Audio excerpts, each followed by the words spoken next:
अरे बउआ ए बउआ छे रे ए छोरा कटक ने रे मारो आ ने रे बाबू आ की वेला काका अरे बउआ ए बे जे छे आ गणेश जी के नाम लग के कही जो जे गणेश पूजा चौक मोढरा मधुबनी मिथिला में जे छे ने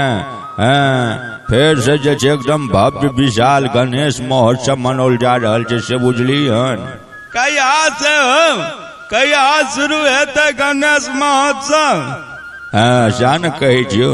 एबे फिर जे छे एकदम भव्य कलश शोभा यात्रा के संगे जे छे 7 सितंबर 2024 के जे छे गणेश महोत्सव शुरू हेतै आ 12 सितंबर 2024 के जे छे विसर्जन